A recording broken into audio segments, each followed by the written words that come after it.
नमस्कार दोस्तों। लड़कियां अपने वर्क प्लेस पर सुरक्षित क्यों नहीं हैं? कोलकाता के ट्रेनी डॉक्टर की जो हत्या हुई आज से 2-4 दिन पहले, उसको लेकर के मैंने पूरा डिटेल 2 दिन तक तो मैंने अखबार में पढ़ा। कोलकाता के एक ट्रेनी डॉक्टर की बलात्कार और हत्या कर दी गई है।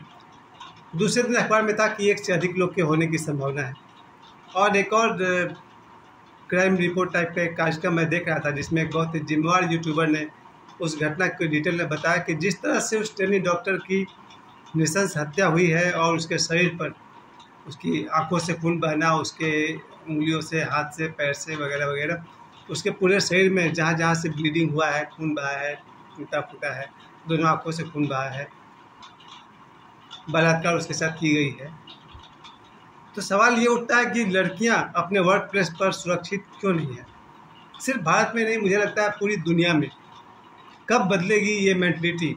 इस पर आज हम लोग, जो मेरी अपनी दृष्टि है, मैं आप सभी से कहना चाहता हूँ। दमन और अनुशासन से जुड़ा हुआ है ये मामला पूरे विश्व की। आज सबसे पहले तो मेरे जीवन में 2 महिलाओं का जन्मदिन है।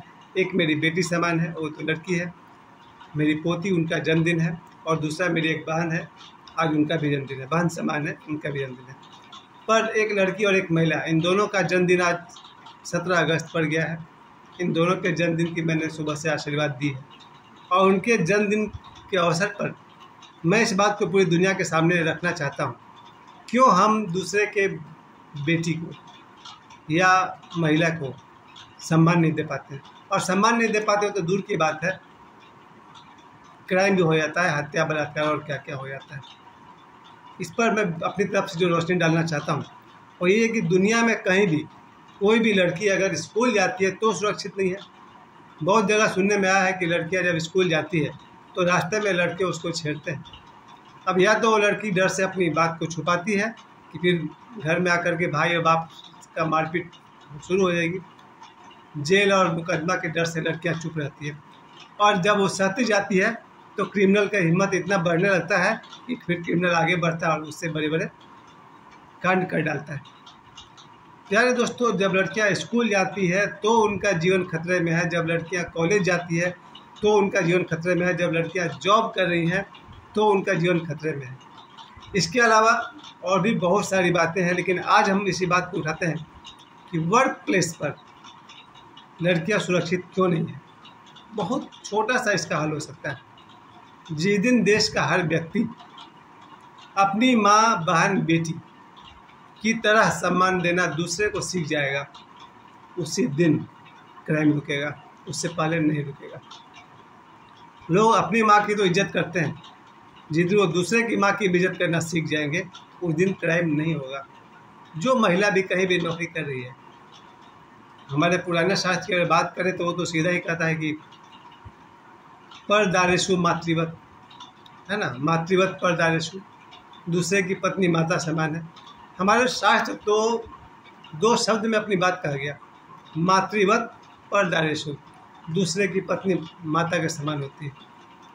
इस बात को अगर भारत तो खैर हमेशा से समझता आया है। भारत एक समय था कि हमारे पूर्वज और बहुत हाल तक जिन्होंने भी वेद, पुराण, उपनिषद, रामायण, महाभारत को पढ़ा है, उन सब के मन में एक धारणा है। और आज भी मेरे परिवार, खानदान में जितने भी लोग हैं, उन्हें एक बात की समझ जरूर है कि मातृवत परदारेषु, दूसरे की पत्नी माता के समान होती है।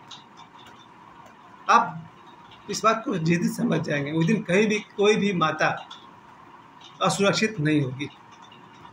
इसके बाद लड़कियां सुरक्षित नहीं है।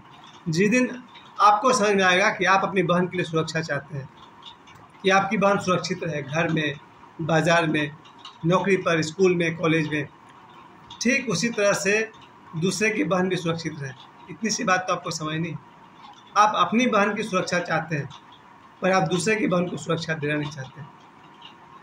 इससे पिछले साल जो भी बड़े बड़े कांड हो रहे थे, वो साक्षी हत्याकांड, जिससे मैं देख रहा था कि लोग आ रहे हैं, जा रहे हैं। दूसरे की बेटी मर रही है तो मरे। अगर 10-15 लोग एक साथ झपट पड़ते तो उस हत्यारे के हाथ से चाकू छीनी जा सकती थी, लेकिन लोगों ने कहा अपना क्या जाता है, किसी की बहन है, किसी की बेटी है, समझे। अगर हम अपनी बहन की सुरक्षा चाहते हैं तो फिर दूसरे की बहन को भी सुरक्षित हो सके तो उसे घर पहुंचा दें या जो सहायता कर सके करें। लेकिन यहाँ बस दूसरे की बहन आपके लिए दूसरी कुछ हो गई। मैं अपने जीवन के 52वें साल में इस बात को समझ पाता हूँ कि जो सम्मान मैं अपनी बेटी के लिए चाहता हूँ वही सम्मान मुझे सबकी बेटी को देना चाहिए, और इसलिए देना चाहिए कि आप अपनी बेटी के लिए शुभ सोचते हैं, अच्छा सोचते हैं, तो आप दूसरे की बेटी के लिए अच्छा कब सोचेंगे। कितना गलत सोच है कि आपकी माँ है और दूसरे की माँ भोग की वस्तु, आपकी बहन बहन है दूसरे की बहन भोगने की चीज़, आपकी बेटी बेटी है और दूसरे की बेटी भोगने की चीज़ है। ऐसी मानसिकता भारत में तो नहीं थी। आप पुराने से पुराने शास्त्र को उठाकर देखेंगे, शास्त्र की ऊंचाई कुछ और होती है। शास्त्र में रामायण या महाभारत आपसे कुछ और दिखाना चाहते हैं, लेकिन हजारों साल तक हमारे भारत में महिलाओं को, माताओं को, बहनों को, बेटियों को खूब खूब सुरक्षा दिया है। लोगों ने अपनी जान देकर के उन्हें सुरक्षा दिया है। क्यों ऐसा हो रहा है कि आज हमारे देश में हमारी बेटियां, हमारे सबसे पहले जो मेरी अपनी राय है, क्योंकि मैं जो भी कह रहा हूँ भारत के स्वतंत्र नागरिक होने के नाते अपने विचार सामने रख रहा हूँ, कृपया इसे अन्यथा न लें। पहली बात कि जब से भारत में विदेशी संस्कारों का हमला हुआ है, आगमन हुआ है, एंट्री हुआ है, इंट्रूशन हुआ है, ज़बरदस्ती प्रवेश हुआ है, तो मैंने देखा है कि जितनी भी महिलाएं हैं, लड़कियां हैं, बेटियां हैं, वो प्रभावित हो गई हैं बाहर के कल्चर से। 15 अगस्त के कार्यक्रम में आज एक किसी ने यूट्यूब में डाला था एक वीडियो, उसने लिखा था कि लो अब ये लड़की आज़ाद हो गई, मतलब स्वतंत्रता दिवस में स्वतंत्रता मिल गई। स्वतंत्रता दिवस के कार्यक्रम के नाम पर जो लड़कियों को पेश किया गया, उन लड़कियों ने क्या किया स्टेज पर, मैंने अपनी आंखों से देखा है। इन लड़कियों ने स्वतंत्रता दिवस के कार्यक्रम के नाम पर क्या कर रही थी लड़कियां, डांस के नाम पर। मैं क्रोधित होकर ये शब्द इस्तेमाल कर रहा हूँ कि कमर मटका रही थी और कूल्हे मटका रही थी। 15 अगस्त के कार्यक्रम में जब स्कूल के स्टूडेंट्स 10 में से 8 कार्यक्रम तो वही था, ऐसी लड़कियाँ जो स्वयं ही इस बात को दिखा रही है कि वो इस तरह के कपड़े पहनती है, इस तरह के स्टेप लेती है डांस में। मैंने भी बहुत सारा डांस देखा है, भरतनाट्यम, कुचिपुड़ी, कथकली, इन सब डांस को आप देखेंगे जो भारतीय शास्त्रीय नृत्य हुआ करते हैं, आप उसमें देखेंगे इस तरह का कोई स्टेप तो नहीं है।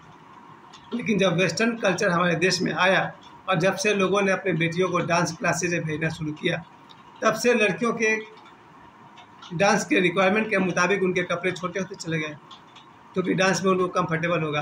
फिर डांस के जो स्टेप थे वो स्टेप भी ऐसे थे जिसको अगर मैं सिडक्टिव कहूँ तो सही होगा, उकसाने वाले। अगर कोई लड़की इस तरह के कपड़े पहनती है, उकसाने वाले स्टेप लेती है, तो ऐसा लगता है लड़कों को कि ये तो खुला निमंत्रण दे रही है और उनके साथ गलत हो सकता है। आपको लगेगा मैं बूढ़े लोग की तरह दकियानूसी बात कर रहा हूँ, लेकिन मैं जो भी कर रहा हूँ इन बेटियों के जीवन से बढ़कर जरूरी है। अगर मुझे लग रहा कि शालीन कपड़े पहनकर, कुलीन कपड़े पहन करके भी सड़क पर घुमा जा सकता है तो हर्ज क्या है। अभी हम लोग हाल में पिछले महीना हम लोग गए थे बागेश्वर धाम, छतरपुर। मैंने छतरपुर में देखा अगर 2 लाख लड़कियां थी तो उनमें से 2-4 का ही ड्रेस और था, बाकी 2 लाख लड़कियों का ड्रेस इतना ही शालीन और सही था कि मैं दंग रह गया कि मैं भारत के किस हिस्से में आ गया। मैं फिर से कह दूं कि जब मैं बागेश्वर धाम गया हुआ था, वहाँ पर मैंने देखा छतरपुर में, ग्राम गढ़ा में, कि 2 लाख से अधिक लोग आए थे और सभी महिलाओं का और बेटियों का ड्रेस बहुत ही सुंदर, सुसज्जित, जिसको कहते हैं डिसेंट था, शालीन था। ये बात होनी चाहिए। तो मुझे लगा उस 4 लाख लड़कियों में से किसी एक को भी परेशानी नहीं हुई होगी। मैं इस बात को कह सकता हूँ कि बागेश्वर धाम में प्रतिदिन 2 लाख से अधिक लोग जाते हैं, जिसमें महिलाएं होती होगी 1.5 लाख तक। सालों भर और 1.5 लाख महिलाओं का जाना, और मुझे लगता है कि एक भी महिला को कोई शिकायत नहीं होती होगी कि फला लड़के ने या फला आदमी ने कुछ गलत कहा और किया। क्यों?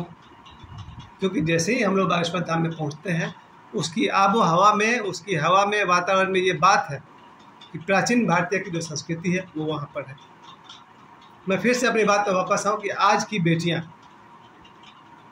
पाश्चात्य कल्चर से अगर प्रभावित हैं, जो कि उनका स्वतंत्रता है, उनका अधिकार है, मैं ये तो नहीं कह सकता कि अधिकार नहीं है। बेटियां एजुकेटेड हो, अच्छी बात है। बेटियां अगर कुछ ऐसे कपड़े पहने जो उत्तेजक हो, तो मैं तो इसलिए राय दे सकता हूँ कि लोग आपके बारे में कोई गलत राय न बना ले और आप पर कोई हमला न हो जाए। इसलिए मैं कह रहा हूँ कि हो सके तो लड़कियों को उत्तेजक कपड़े बाजार में पहनकर नहीं चलने चाहिए। आप कहेंगे 50 साल का बूढ़ा और बोलोगे भी क्या?